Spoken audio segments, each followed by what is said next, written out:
Bonsoir à tous, déjà, à toutes. Donc, merci beaucoup d'être présents lors de notre première réunion d'information sur notre projet d'école. Je vais laisser Zoé un petit peu vous parler du déroulement de la soirée. Et on va commencer.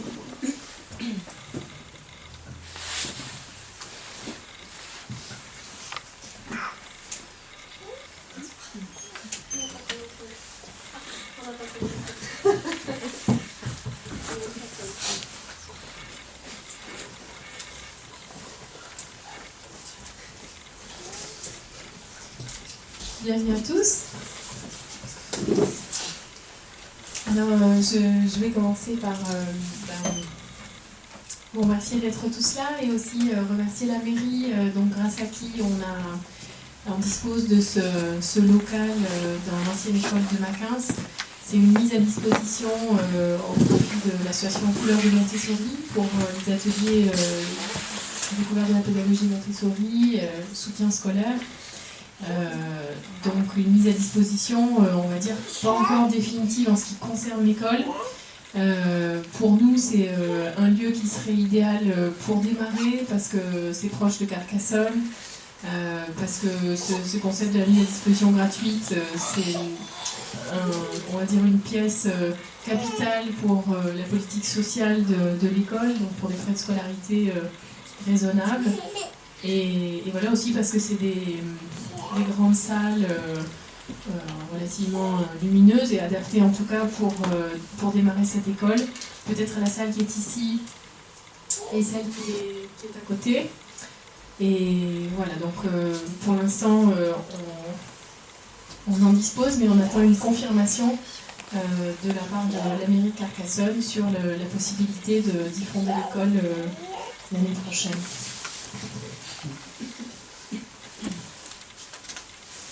Si vous avez des portables, merci de les éteindre.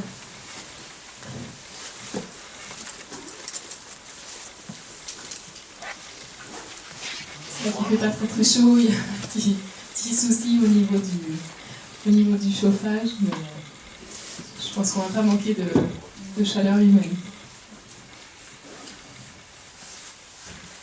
Alors du coup, la structure de cette soirée, ça sera d'abord donc de parler de Montessori pour approfondir un peu les concepts de la pédagogie, ce que vous en connaissez et puis ce qu'on peut amener sur le fond. De parler ensuite concrètement du projet d'école, dans les chiffres et puis la perspective, le projet pédagogique qu'on a fondé autour de ça et au fil de ces années de pratique de Laetitia. Et puis de parler de vous aussi et de faire du lien justement avec les dernières recherches en neurosciences.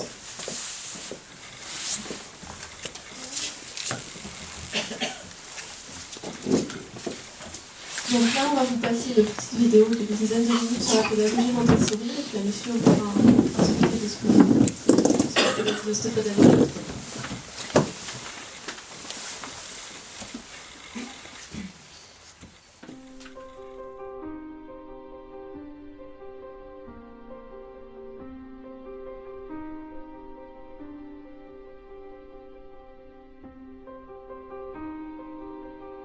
À ce jour, les recherches scientifiques concernant les neurosciences et les pédagogies alternatives confirment que les élèves qui ont accès à des méthodes d'apprentissage personnalisées donnent le meilleur d'eux-mêmes.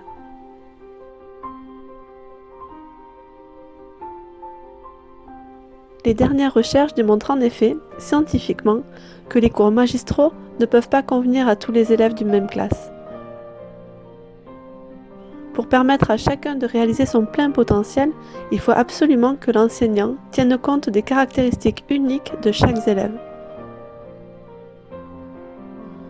Ceci est encore plus vrai avec des élèves ayant des besoins particuliers. La meilleure méthode est donc celle qui individualise l'enseignement.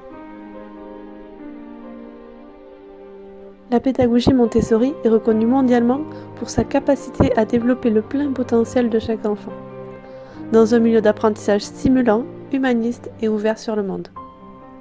Après plus d'un siècle de réussite auprès d'enfants du monde entier, cette pédagogie est encore, aujourd'hui plus que jamais, un modèle pour son approche psychologique de l'enfant ainsi que pour ses valeurs éducatives. En effet, la mission première de cette pédagogie est d'aider l'enfant à se construire pleinement, de manière autonome, pour devenir un adulte confiant et responsable. Cet adulte doit avoir connaissance du monde et de la vie dans toute sa complexité, dans toute sa fragilité et dans toute sa relation étroite avec chaque être humain. Elle place l'enfant comme acteur de sa propre vie, comme responsable de ses propres gestes et comme un individu qui possède toutes les clés de sa réussite. La pédagogie Montessori prône la connaissance comme facteur essentiel permettant à chaque individu de vivre libre, en harmonie avec lui-même, avec ses pairs et avec son milieu naturel.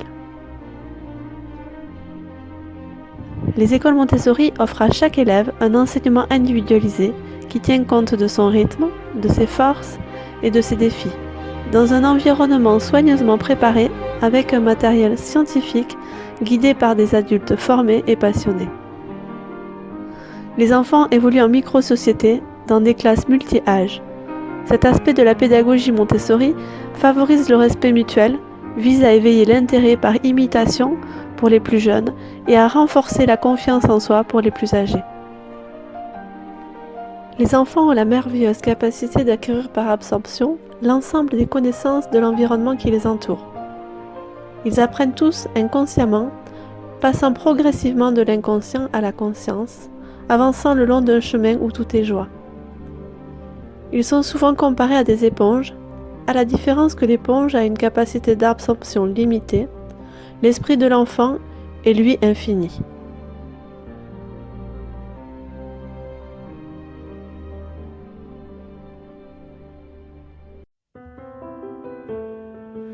Maria Montessori, fondatrice de la pédagogie Montessori, est née en Italie en 1870. À l'adolescence, elle souhaitait devenir ingénieure, mais plus tard, elle abandonna cette idée pour entreprendre des études de médecine. Elle devint une des premières femmes médecins d'Italie. Elle poursuivit sa carrière dans le milieu de la santé mentale où elle fut amenée à être en contact avec des enfants diagnostiqués comme pédagogiquement inférieurs à la normale et exclus du système éducatif. Elle conçut du matériel spécifique pour les aider à apprendre par le mouvement et obtient des résultats remarquables.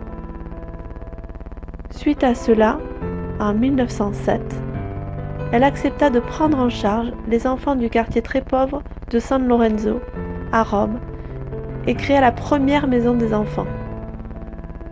Là aussi, elle présenta le matériel qu'elle avait conçu et observa les enfants de très près en s'adaptant à leurs besoins de développement. Elle découvrit que sa méthode convenait également aux enfants d'âge préscolaire. Ce fut une révélation. Pour répondre aux demandes d'explication de sa méthode révolutionnaire, elle se mit à écrire au sujet de ses découvertes et à former les gens pour travailler avec les enfants suivant sa pédagogie. À partir de ce moment-là, l'éducation devient sa vie. Elle continua à développer des théories pédagogiques pour s'adapter à ce qu'elle observait chez les enfants. Elle consacra le reste de sa vie à former, à enseigner et à faire des conférences dans le monde entier. Elle fut de plus en plus convaincue, grâce à cette éducation efficace pour la génération montante, que la paix universelle pouvait devenir une réalité. Elle décéda en Hollande en 1952, laissant un héritage international d'écoles et de centres de formation Montessori à travers le monde. Aujourd'hui, tous suivent l'approche Montessori en transcendant les cultures, les religions, les traditions linguistiques et les systèmes politiques. Ils apprennent sans effort, simplement en suivant le cours de leur vie. De nombreuses études démontrent que la première période de développement humain est la plus importante. Cette étape de la vie est celle où l'aide imposée peut être une entrave au développement de l'enfant. L'enfant n'est pas considéré comme insignifiant et faible, mais il est doté de grandes capacités et d'énergie créatrice de nature et d'une grande intelligence.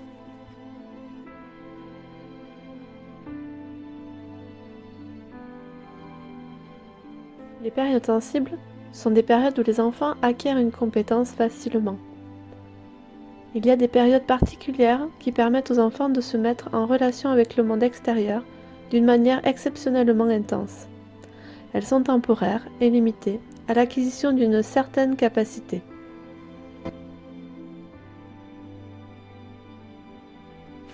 Il existe différentes périodes sensibles, comme celle du mouvement, du langage, de l'ordre, de l'affinement des sens, de la minutie, de la sociabilisation, de l'écriture, de la lecture, des petits objets.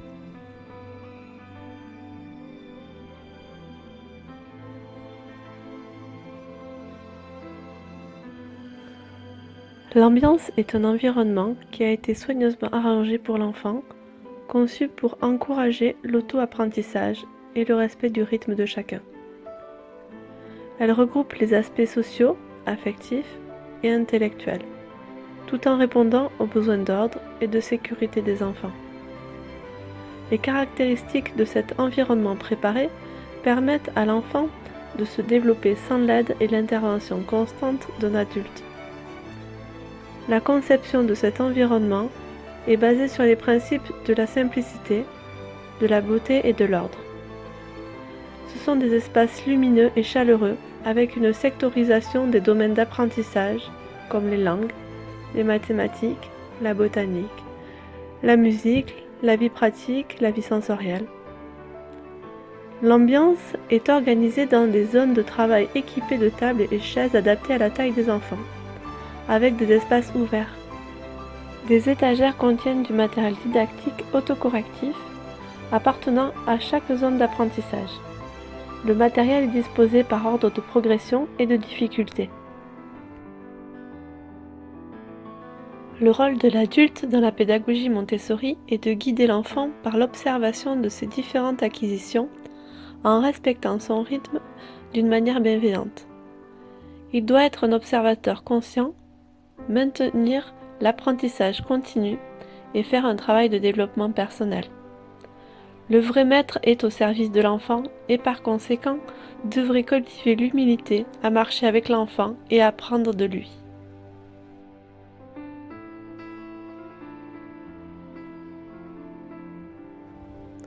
En école Montessori, l'éducateur évalue les capacités de chaque enfant, mais il n'y a pas d'évaluation commune des apprentissages. La suppression des notes entraîne la diminution de la compétition au profit de l'entraide et de la coopération. L'enfant sera amené à auto-évaluer ses propres compétences et par le dialogue avec l'éducateur pourra planifier les manipulations du matériel dont il a besoin pour s'entraîner et perfectionner ses aptitudes dans certains domaines.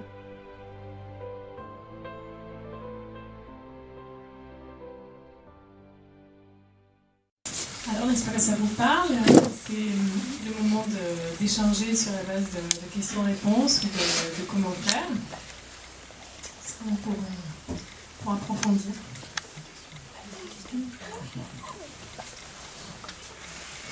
Vous connaissez déjà tous la pédagogie Montessori, peut-être? Oui.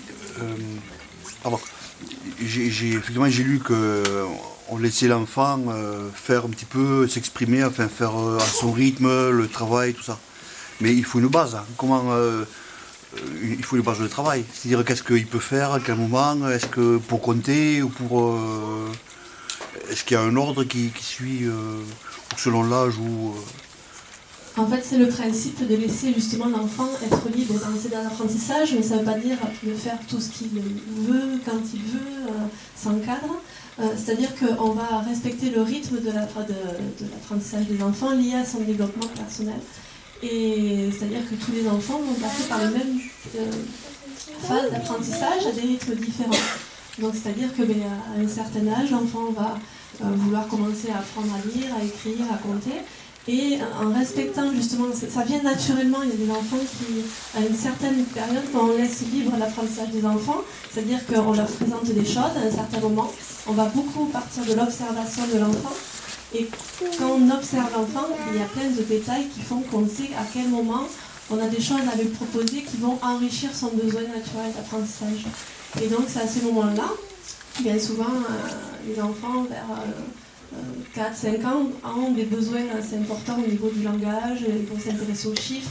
Et donc c'est par rapport à chaque enfant, on va observer ce qui les attire, et c'est à ce moment-là qu'on va nourrir ce besoin qui vient d'eux en fait. C'est pas quelque chose qu'on va imposer directement, mais on va les suivre dans leur rythme. Mais ils vont tous arriver à un certain moment, peut-être pas au même âge, peut-être qu'il y a des enfants qui vont arriver à... On parle là du langage et des mathématiques, mais c'est plein d'autres matières, on va dire. Mais tous, il y en a certains qui vont apprendre à lire à 4 ans, d'autres à 5 ans, d'autres à 6 ans. Donc on suit vraiment leur rythme à ce niveau-là. Bonsoir. Est-ce que ça inflige du retard après sur la scolarité plus tard? CE1, CE2, CM1, CM2 je vais bien répondre. Tu ajouteras si j'oublie des choses. Il y a des études justement, la pédagogie Montessori existe depuis une centaine d'années. Et donc il y a eu beaucoup d'études de fait à ce niveau-là. C'est une des principales inquiétudes pour les parents et pour les adultes en général, de savoir justement si on ne laisse pas justement faire l'enfant à son rythme, savoir s'il n'y a pas de retard. Et s'il est prouvé par ces études qu'au contraire, les enfants n'ont pas de retard, au contraire, ils ont une facilité d'adaptation assez importante, ils ont une autonomie, une confiance en eux assez importante. Et du coup, il n'y a pas de retard vraiment dans les apprentissages, ils apprennent à leur rythme. Et ce qu'ils apprennent, ils apprennent comment dire, c'est ancré, ils apprennent pour durablement. Voilà.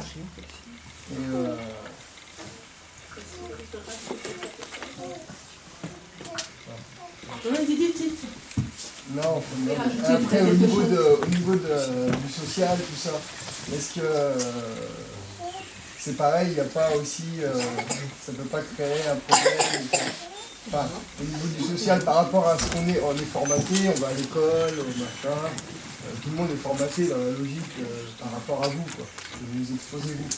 Et est-ce que quand on arrive, dans la formatation, enfin, au moment où on se formate, on n'a pas un problème? C'est ça la question que je me pose, moi, en fait. En fait, c'est plutôt un déformatage. C'est-à-dire, on n'invite pas les enfants à entrer dans un moule dans lequel on va leur dire tu vas apprendre ça, ça et ça au moment où je l'ai décidé, mais plus quelque chose qui part d'eux-mêmes parce qu'ils ont ce désir d'apprendre qu'on voit chez les tout petits, qui est saisissant et qui est magnifique et qui perdent après avec les années et parfois c'est consternant.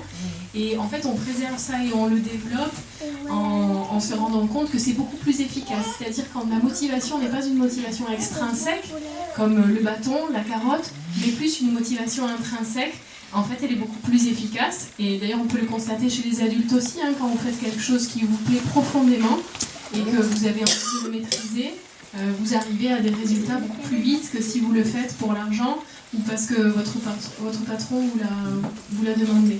Et donc la majorité du temps, les enfants du coup apprennent à lire et à écrire pour ce qui est des fondamentaux et à compter bien avant ce qu'on peut constater dans l'éducation nationale, c'est-à-dire avant 6 ans en général, sur cette maternelle que Montessori a tellement travaillé, et sur la base de ce matériel scientifique qui est issu d'une observation des enfants d'une grande variété de cultures, c'est-à-dire il y a un universel qui traverse le matériel Montessori. Et au niveau social, ce qu'elle a aussi observé, c'est que quand les enfants ils trouvent justement dans ce matériel quelque chose qui répond à leurs besoins, ils se concentrent. On le voit d'ailleurs, c'est comme s'il n'y avait plus rien qui existait autour, on le voit souvent sur les vidéos.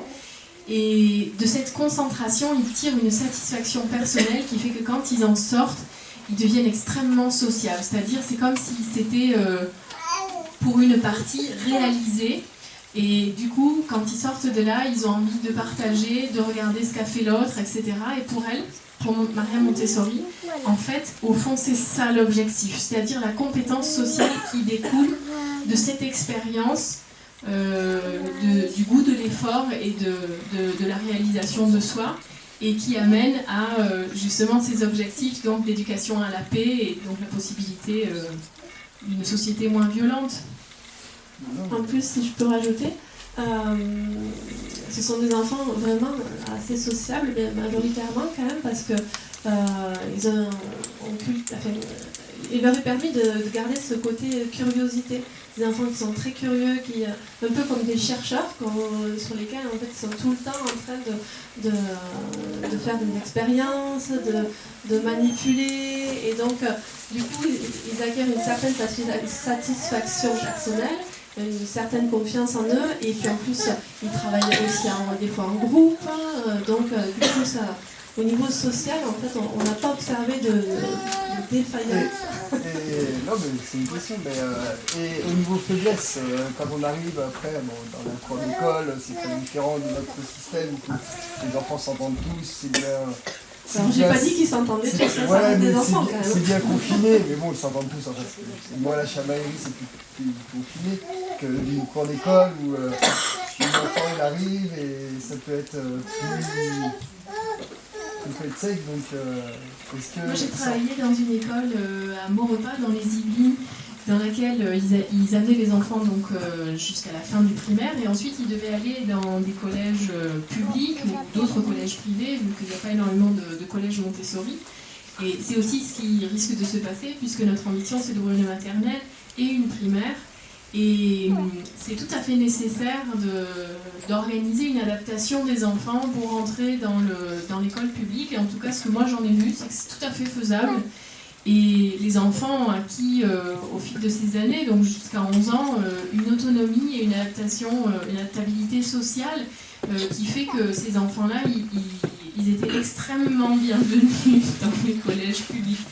Et en particulier, donc, les proviseurs, les enseignants et tout ça, ils étaient identifiés finalement quasiment comme des appuis pour l'initiative. Et voilà, c'était à comprendre tout ça. Et après, au niveau de la cour d'école, dans ces écoles comme dans les autres, il y a des conflits, il y a des cadres de vie. On ne peut pas, par exemple, se jeter les cubes de la tour rose à la figure dans la classe, c'est évident.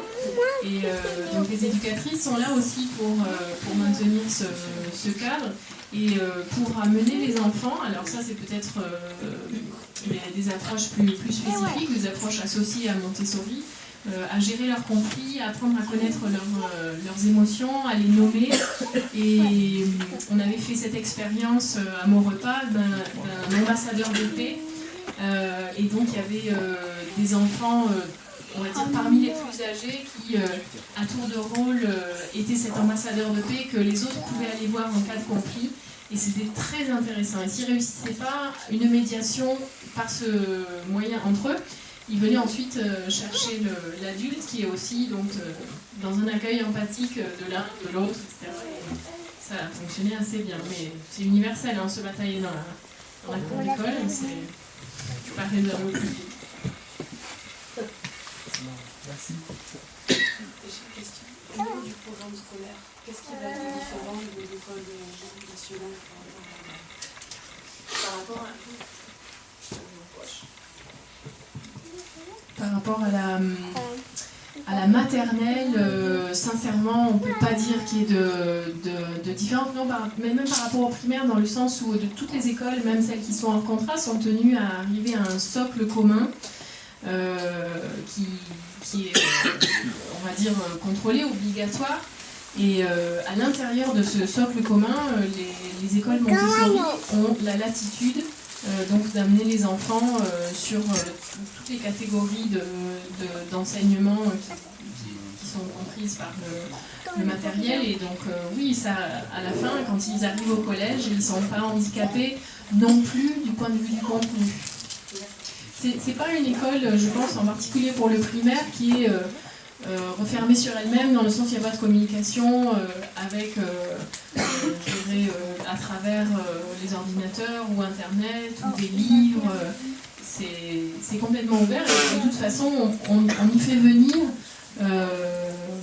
tout ce qu'on souhaite transmettre aux enfants, avec aussi des intervenants extérieurs, avec des émissions, des fois c'est pas sorcier, avec de la musique, c'est des choix pédagogiques qui dans l'ensemble peuvent aussi être discutés avec les parents, peuvent être amendés, enrichis, c'est ça qui est bien.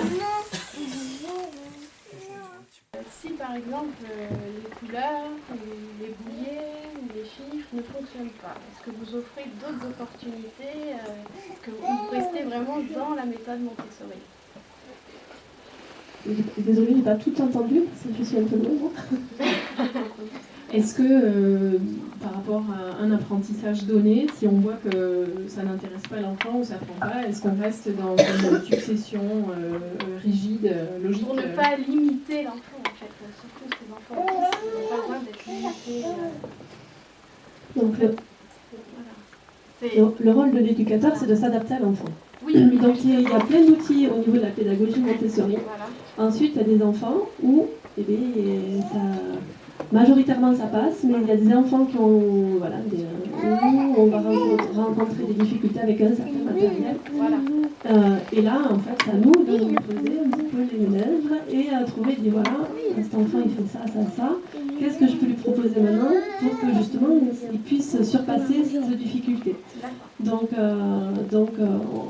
c'est vrai qu'on est tenu par ce matériel parce que c'est ce qui fait partie de la progression Montessori. Après, c'est vrai que on suit quand même le rythme de l'enfant, on suit ses besoins. Si vraiment on voit que on ne va pas s'acharner et dire non, il faut qu'il fasse ça, sinon c'est pas possible, on ne peut pas passer à l'étape supérieure.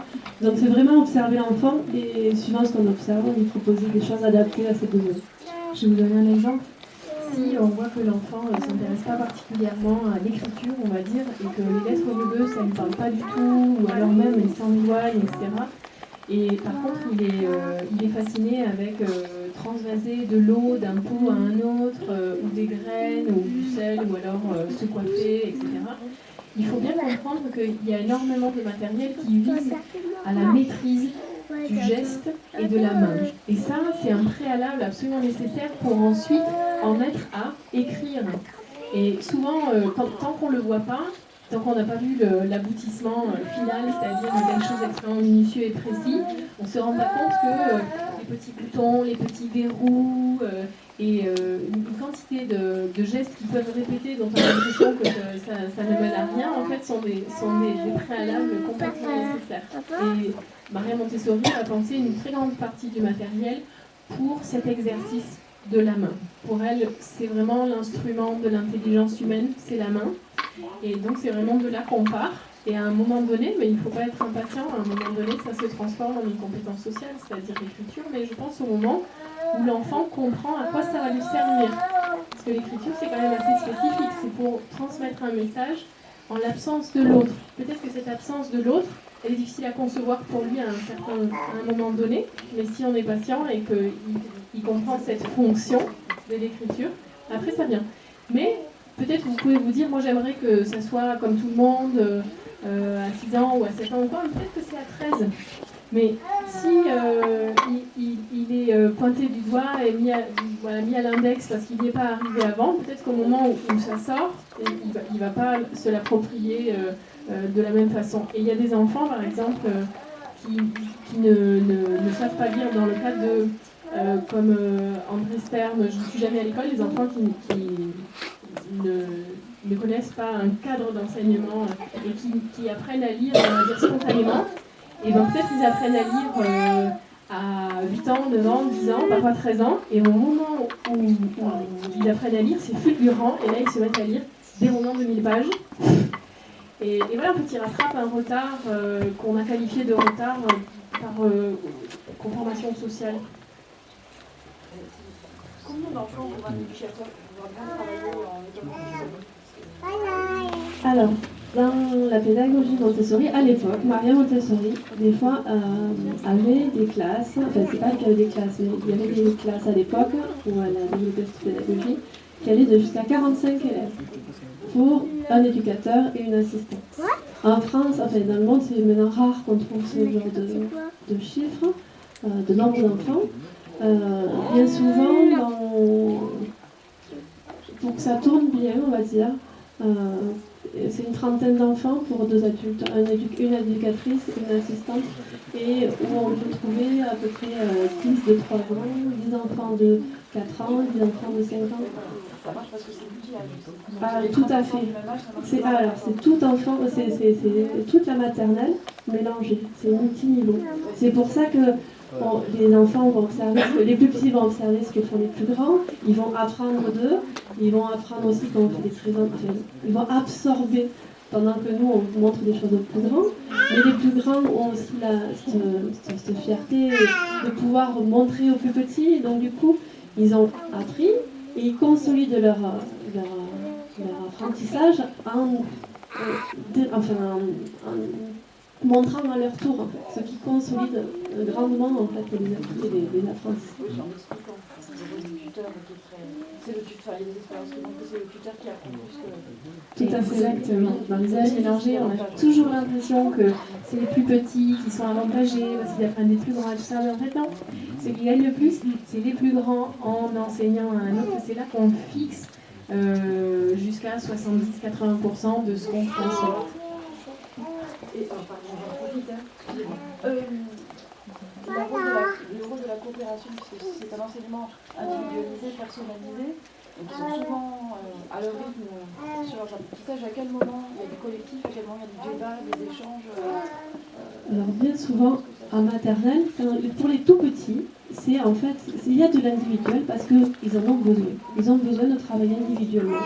Ils ont besoin de travailler tout seuls et d'être concentrés à ce qu'ils font. Si on regarde un enfant de 3 ans, il y a très peu qui veulent en fait travailler ensemble. Après, petit à petit, ils vont faire des choses ensemble. Il y a du matériel qui est conçu, ils vont faire plein de choses ensemble en groupe. Et plus ils grandissent, par exemple au primaire, c'est plus du tout du travail individuel, c'est-à-dire que chaque enfant travaille à sa place, dans les places précises tout seul. Et en fait, c'est que du groupe. Après, quand ils sont en maternelle, c'est quasiment que du groupe. Quand ils sont en primaire, c'est plus quasiment que du groupe. C'est qu'en maternelle où c'est vraiment, surtout pour les petits. Comment vous faites l'individualisation en groupe ? Individualisation, ça veut dire qu'on suit chaque enfant dans sa progression d'apprentissage. On va observer chaque enfant et on va lui faire des choses personnalisées.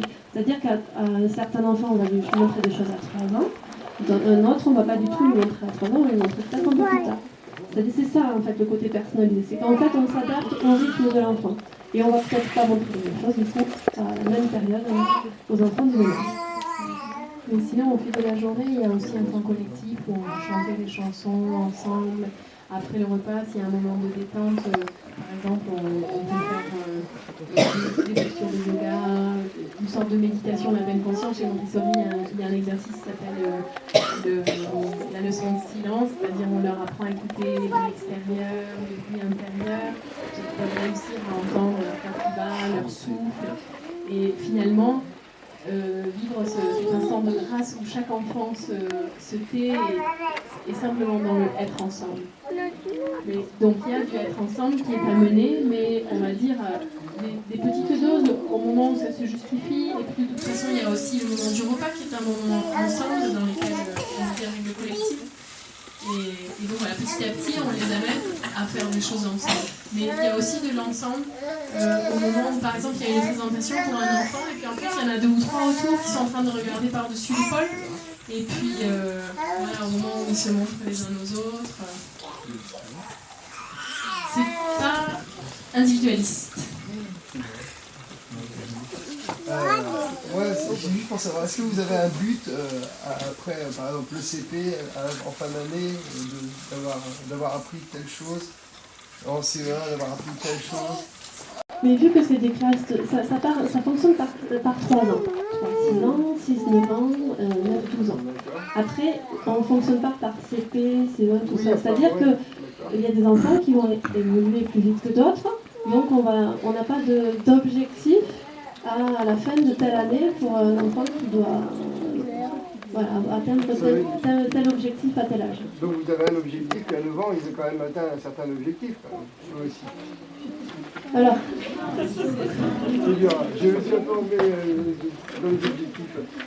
c'est-à-dire qu'on n'a pas d'objectif précis, si ce n'est que suivre son rythme. C'est-à-dire qu'un enfant, on ne va pas lui dire, on va pas le forcer à apprendre quelque chose. Si, c'est pas dans la contrainte, ça sera pas il ne pourra pas l'acquérir aussi fluidement que si il apprend ça dans une certaine joie et plaisir. Donc on n'a pas d'objectif entre ces tranches de 3 ans, mais par contre quand on fera l'intégralité de l'école primaire, on invitera les enfants à leur montrer que normalement les autres enfants dans le classique, c'est parce que nous on ne va pas faire de collège, mais dans le classique, on va leur montrer que il y a certains objectifs qu'ils devraient avoir atteints à la fin du cycle primaire, et c'est à nous de leur montrer aussi que ce serait... C'est à vous de leur donner, pas de leur faire atteindre aussi. Alors après, leur faire atteindre dans le public, tous les enfants n'atteignent pas tous les objectifs qui sont prévus dans le programme de l'éducation nationale aussi. Donc c'est pas mettre la pression aux enfants en disant voilà, à la sortie, il faut que tu atteignes ça. Mais c'est justement leur permettre de l'acquérir le plus facilement possible et puis surtout à leur rythme. S'ils en ont envie, ils y arriveront. Oui. Vous voulez ouvrir jusqu'à quelle tranche d'âge en fait là de l'année prochaine peut-être? Alors l'année prochaine, on va en parler tout à l'heure après, là on parle vraiment de la pédagogie Montessori, tout à l'heure on parle vraiment dans le détail du projet, mais la première année ça sera maternelle, la seconde année, à partir de la seconde année, primaire. Moi j'ai une question ici, s'il vous plaît. Donc par rapport à l'éducation nationale, un professeur sur une classe de 30 élèves, quand il donne un travail à faire, disons qu'il est... C'est le même pour tout le monde, donc c'est facile à gérer. Comment vous arrivez en étant que 2 sur 30 élèves à faire quelque chose de personnel et sur un rythme à chacun? Et ça peut être complètement magique. C'est difficile, déjà quand ils sont propres, quand c'est difficile, alors avec une classe complète. C'est complexe parce que parfois les enfants, même quand ils arrivent à 3 ans ou à 4 ans ou à 5 ans, ils ont déjà été formatés à cette idée qu'on va leur demander de faire quelque chose et qu'il faut qu'ils répondent à cette demande, sinon. Et c'est ça qui rend la chose compliquée en fait. Sinon, ils se laissent attirer par le matériel qui leur correspond et donc ils vont explorer et il s'agira simplement d'observer où ils en sont et d'être capable de porter un regard là-dessus, de les amener peut-être à la prochaine étape. Et on le voit dans les vidéos d'ailleurs, on va en voir plusieurs. À partir de là, ils deviennent autonomes. C'est d'autant plus vrai à la deuxième année. C'est-à-dire, vous ouvrez une école Montessori, la première année, les enfants ils ne sont pas habitués à ce système de fonctionnement. Et donc, ils doivent apprendre à être guidés de l'intérieur, guidés par eux-mêmes, guidés par leur intérêt, guidés par ceux qui voient les autres faire, etc. Mais dès la deuxième année, si vous voulez, il y a déjà des enfants qui sont habitués à ce fonctionnement et qui vont du coup le transmettre aux nouveaux arrivants, aux enfants nouvellement arrivés. Et de cette façon, ils vont être suffisamment autonomes pour que l'éducatrice elle puisse accompagner celui qui ne trouve pas d'activité, qui erre par exemple, ou qui aujourd'hui ne sait pas ce qu'il a envie de faire, peut-être lui faire une suggestion, une présentation. Et voilà, et après avec un autre, et puis avec un autre, et les autres s'occupent eux-mêmes. Vous arrivez à vous concentrer sur chaque élève au cas par cas, en sachant qu'ils sont nombreux et différents. Absolument. Qu'ils ont un rythme totalement. Exactement. Aussi parce que le matériel est autocorrectif, c'est-à-dire vous ne donnez pas quelque chose qu'ensuite vous devez corriger. Par exemple, un enfant qui fait la cour rose, il peut monter la cour de façon avec les culs qui sont dans le désordre. Il peut le faire, il a le droit, on ne va pas venir lui dire ça c'est pas bien. Il va le voir tout seul. Et en fait, il va le faire, le refaire. Peut-être que ça va lui convenir de le faire dans le désordre, mais peut-être qu'il aura envie de le faire dans l'ordre aussi. Et finalement, d'y arriver. Et quand ils y arrivent, en général, ils sont contents, ils le refont, ils le refont, ils le refont. Et après, ils passent à autre chose.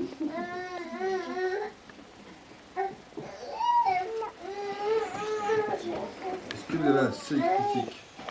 Est-ce que vous arrivez d'avoir un enfant et de dire la méthode ne lui convient pas? on renvoie sur une méthode classique? En fait, ça arrive pas. Parce qu'en fait, on suit le rythme, son rythme. Donc on va... si ça fonctionne pas, c'est pas la méthode qui va pas fonctionner. C'est soit parce que soit l'éducateur ne sait pas s'y prendre avec cet enfant, soit il y a un autre problème quelque part. Mais là, avec la pédagogie Montessori, c'est permettre à l'enfant de suivre son propre chemin, donc son propre rythme. Donc ça ne peut pas convenir à quelqu'un de lui permettre d'être lui-même. Donc là, c'est lui donner la possibilité d'être lui-même. Quitte à avoir 5, 6, 7 ans de retard. Quitte à avoir 5 ans, 6 ans de retard, c'est quoi? Les études en tout cas ne montrent pas les 5-6 ans de retard. Bien souvent, c'est des enfants qui même en plus qui ont de l'avance sur... on va le voir sur une vidéo à la fin qui parle justement des tests en fait, scientifiques et qui démontrent bien souvent, la majorité du temps, les enfants sont en avance sur le test.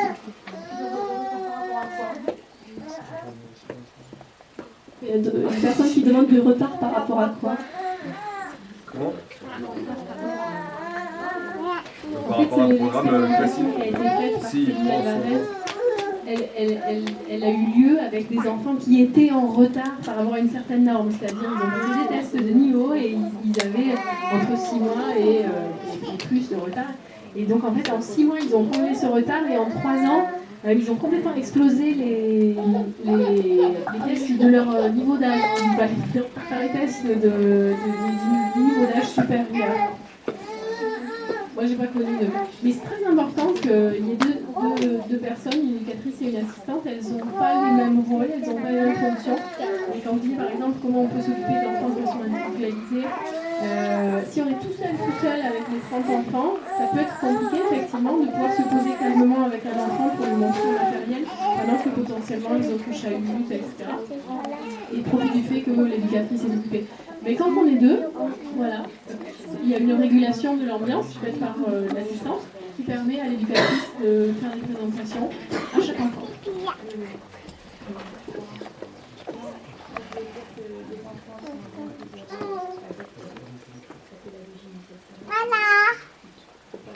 Bon, après, on ne dénigre pas du tout le classique. Il y a des enseignants qui font des choses merveilleuses. Vous avez bien, ça c'est classique incroyable. Je vois les enfants souffrant avec une pédagogie traditionnelle ici, qui se retrouvent quoi, les autres qui se gèrent tout seuls, voilà, on les fait pas tous progresser. Et puis celui qui est en difficulté et des souvent il reste en difficulté avec une pédagogie Montessori.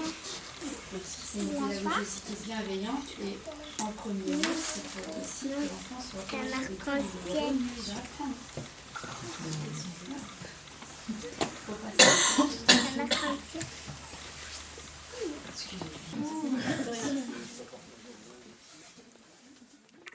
Je vais vous parler un petit peu d'historique de pourquoi monter une école Montessori dans le secteur Carcassonne. En 2010, quand je suis enceinte de mon premier enfant,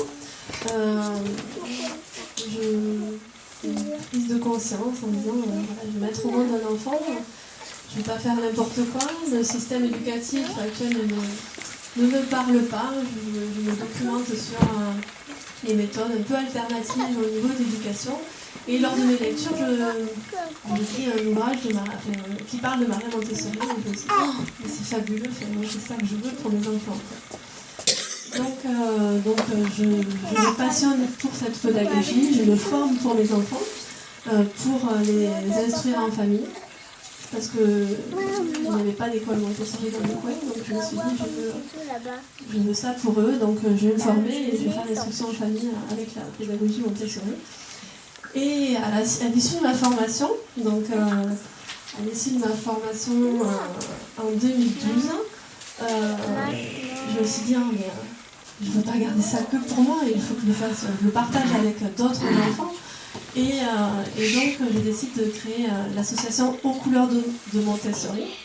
en 2012 en ayant constaté qu'il n'existait aucune association qui proposait des ateliers aux enfants et aucune école Montessori dans le coin.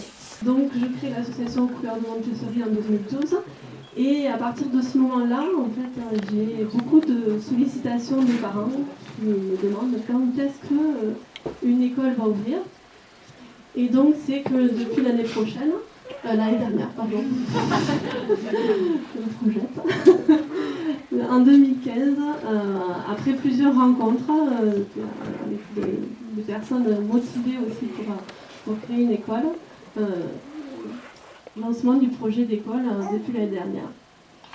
Donc voilà un petit peu l'historique de pourquoi créer une école Montessori ici, parce que j'ai eu un constat personnel. Et aussi, le plus souvent, les écoles Montessori, elles démarrent avec l'association d'une éducatrice passionnée et des parents, une forte demande. Et le plus souvent, les premiers parents, on va dire, sont aussi fondateurs parce qu'ils ont un rôle important à jouer par rapport à la mise en place, parfois financièrement, parfois techniquement, dans la recherche de locaux. Voilà, c'est vraiment un partenariat.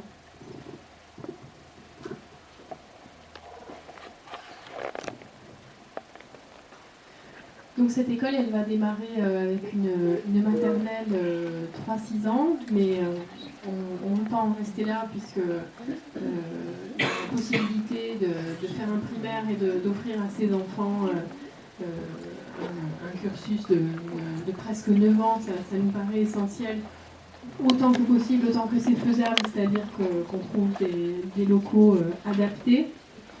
Et donc, dans cette perspective, on envisage dès l'année prochaine donc, le recrutement d'un éducateur pour le primaire.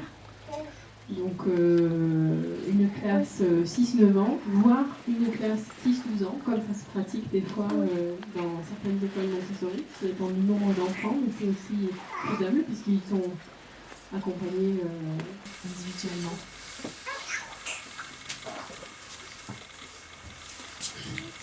Donc on parle beaucoup de la pédagogie Montessori, parce que c'est ce qu'on va mettre en place, mais c'est vrai qu'on va aussi se servir d'outils complémentaires à cette pédagogie, comme par exemple la communication non violente, la CNV, et la méthode ESPER.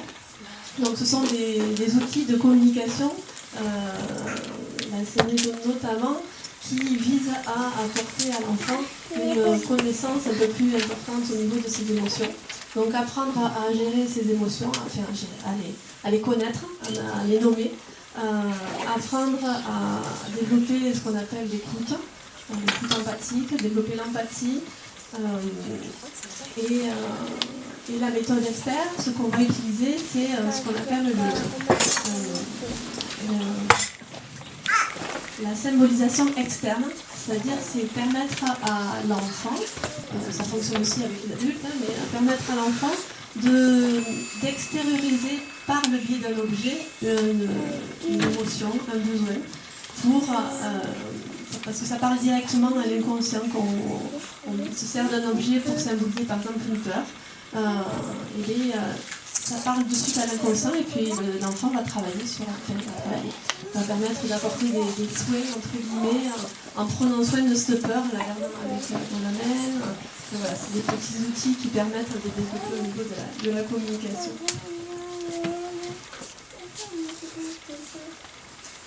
La table de la paix, c'est une table qui est dans l'ambiance identifiée par les enfants, désignée comme telle, comme un endroit de résolution de conflits. Quand deux enfants ou plus ont une difficulté, ils peuvent se dire à un moment donné, bon là on n'y arrive pas, ils se taper dessus, voilà, on va aller à la table de la paix et on va déposer qu'est-ce que moi je vis dans cette situation. Et la possibilité pour un autre enfant, donc comme ambassadeur de paix, d'intervenir, de faire une médiation, ou alors de demander à l'éducatrice ou à l'assistante de faire ce travail d'écoute et parfois de reformulation, toujours avec cette perspective que c'est les enfants qui cherchent la solution, c'est pas l'éducateur qui l'amène.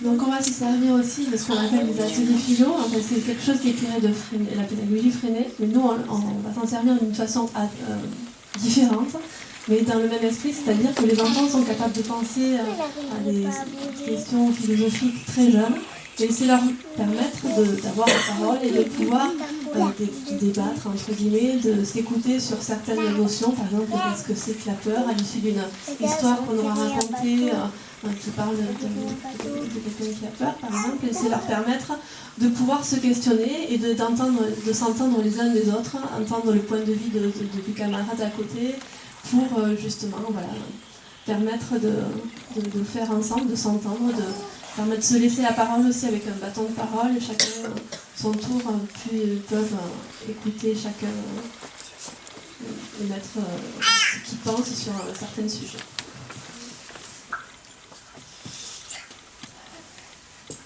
Là, on parle de méditation de pleine conscience, ce que j'évoquais tout à l'heure par rapport à écouter les bruits intérieurs, prendre conscience de sa respiration. C'est peut être aussi associé avec des postures de yoga pour les enfants qui sont évocateurs pour eux, comme le chien, la montagne, le cobra. Et voilà, ils sont souvent preneurs d'explorer les possibilités de leur corps et les amener à une écoute intérieure. Et aboutir peut-être à les précieux sésame, la leçon de silence.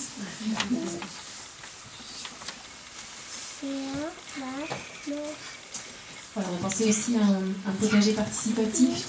C'est vrai que c'est important, formateur et structurant d'avoir un rapport avec le vivant et de comprendre qu'on en fait partie et qu'on peut avoir une influence sur lui. Et de faire cette expérience de la co-création, des graines qui poussent avec l'attention, l'eau, les saisons qu'on apporte. Et dans un concept participatif, parce que ça peut être intéressant autant que ça sera possible, de le faire aussi avec les gens du quartier qui voudront le faire éventuellement, et les autres associations qui vont fréquenter ces lieux. Potentiellement, et voilà, aussi en fonction des saisons, bien sûr, pour les potagers, il y a des périodes plus actives.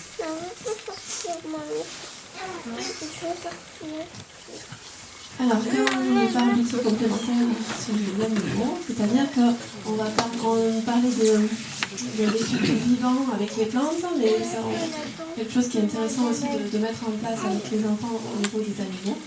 De permettre de faire entrer des animaux entre guillemets dans la classe, comme par exemple aller se faire une sortie en extérieur, trouver des gendarmes et faire un élevage de gendarmes pour pouvoir quelque chose qui passionne les enfants en plus, et permettre de voir le cycle de vie des animaux, et des plantes et des animaux du coup, pouvoir avoir par exemple faire des élevages d'insectes qui permettent justement de faire questionner les enfants sur le vivant, et suivant les locaux aussi, ça sera envisageable à Mackenzie, mais si on trouve par la suite, on trouvera d'autres locaux adaptés, pourquoi pas aussi avoir une sorte de poulailler avec des animaux en liberté à l'extérieur.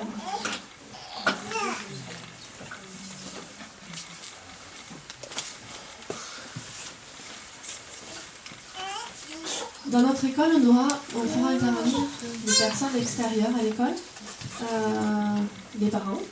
C'est-à-dire les parents auront la possibilité de proposer des activités, une demi-journée par semaine, pour faire découvrir par exemple une passion pour la musique ou pour leur métier, exposer, faire découvrir le métier de la boulangerie par exemple aux enfants, ou quelque chose qui passionne les parents et qui vous passionne et que vous aurez envie de transmettre à des enfants.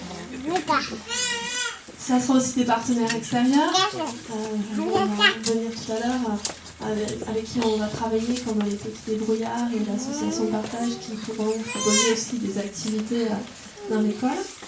Et aussi particulièrement aussi des intervenants extérieurs en rapport avec l'éducation à l'environnement, qui est un côté très important aussi dans notre école, où on veut faire prendre conscience aux enfants que voilà, ils ont un rôle, ils sont acteurs dans tout ce qui est environnemental, écologie, et donc faire venir des intervenants en rapport avec ces sujets-là.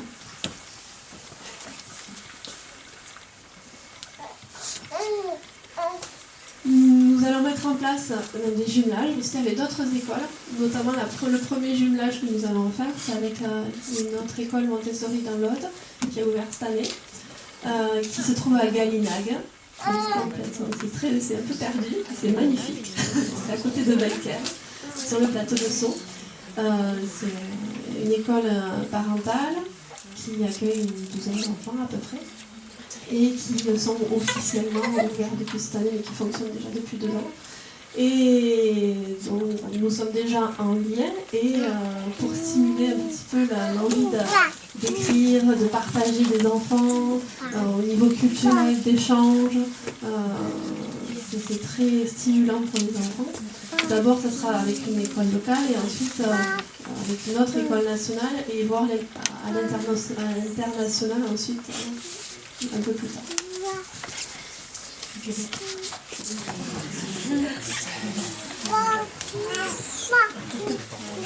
On a aussi apprécié l'approche de Arnaud Stern sur la peinture. C'est une approche qui n'est pas très conventionnelle parce que d'abord elle travaille en couleurs non mélangées, ensuite c'est une exploration du trait qui ne vise pas un objectif esthétique ou fonctionnel, c'est la possibilité donnée à l'enfant donc de peindre et d'explorer les couleurs, le geste, etc.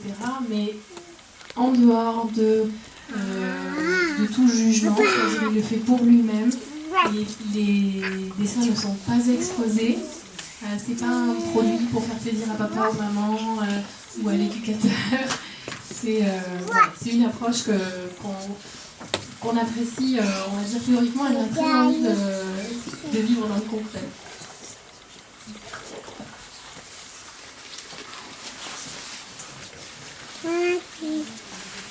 Un volet important de ce projet, c'est qu'on veut adopter une politique sociale et solidaire, notamment sur les collages, le prix mensuel ou annuel de l'école.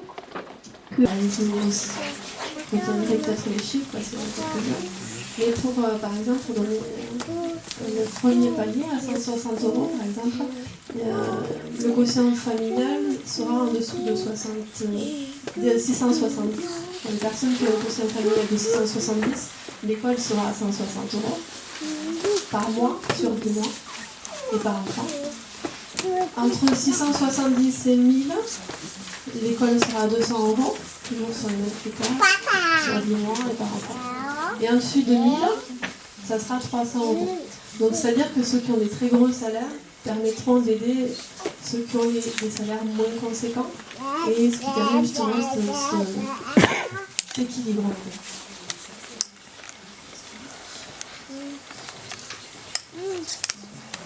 C'est une politique qui est conditionnée évidemment par la question du foncier, une question qui dans beaucoup d'écoles malheureusement est un problème. C'est pas d'aide de l'État, et que le loyer de l'école c'est souvent une des charges clés qui est reportée sur les parents. Si on peut bénéficier d'une mise à disposition gratuite, il est clair que cet objectif de 160 € pourra être maintenu. Si ce n'est pas le cas, il va nous falloir réviser ce point, ou alors générer des tranches de quotient familial plus importantes ou avec un écart plus important pour arriver tout simplement à un équilibre financier qu'on a calculé au plus juste sur la base de plans de financement d'autres écoles, donc éprouvés, et avec un salaire des éducatrices qui est minimal de suite. Alors ici à Macquin, ça présente les avantages que j'ai mentionnés au départ, c'est-à-dire la gratuité, la mise aux normes, le fait que ça soit en ligne. Mais je pense que c'est important, si vous avez d'autres pistes, de nous en parler rapidement. Zoé en a dit quelques mots. notre école sera une école qu'on appelle hors contrat avec l'État. C'est-à-dire que vu qu'on ne suit pas à la lettre le programme de l'éducation nationale, on n'a pas de subvention de l'État. C'est-à-dire que c'est pour ça que l'école n'est pas gratuite. De toute façon, l'école n'est pas gratuite, on la paye tous dans nos impôts.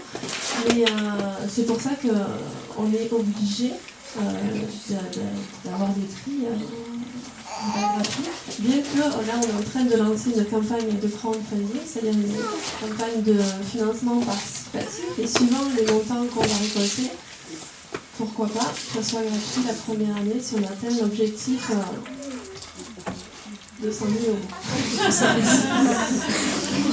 j'espère que vous avez des super réseaux. Des amis très riches.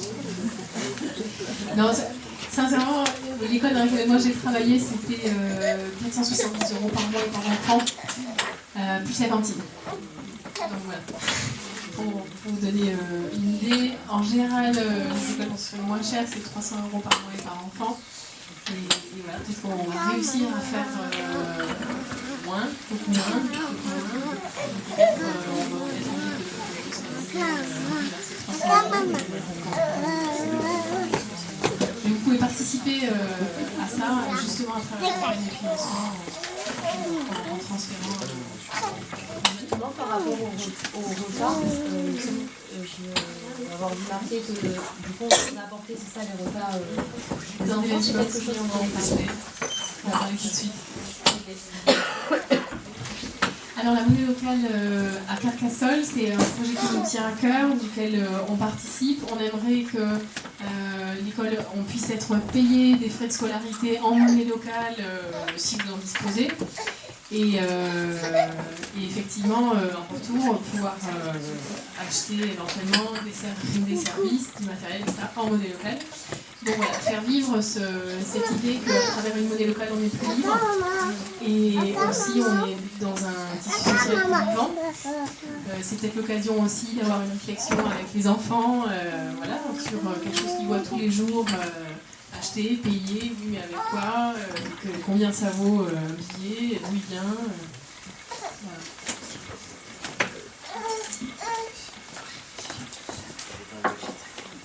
Dans notre école, il y aura une implication à l'activité parents. C'est-à-dire, déjà pour la cantine, c'est-à-dire qu'on va fonctionner sur un système de lunchbox. On va fournir des lunchbox dès la rentrée, des lunchbox isothermes à tous les enfants. Et ensuite, c'est les parents qui feront à manger à leurs enfants. Et qui apporteront du coup la lunchbox pour ceux qui restent entre activités. Pour le goûter, ce sera pareil, c'est-à-dire qu'une fois par mois, c'est un parent en particulier qui fournira des fruits secs, du pain et de la confiture pour les goûter et pour les enfants.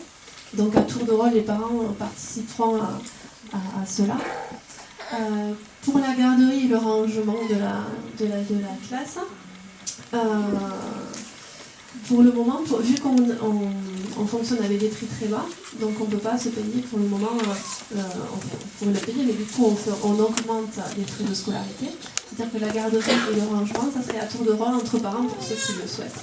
Les parents qui souhaitent avoir une garderie, on va faire par exemple une réunion et puis voir qu'est-ce qui convient à chaque parent et comment on le met en place. Pourquoi pas à tour de rôle, ou payer en fait quelqu'un qui vient de le faire et qui serait du coup à la charge des parents. Mais ça fait partie aussi de notre campagne. Dans la campagne de crowdfunding, si on atteint un certain palier, c'est quelque chose qui pourra être pris en charge justement par l'école.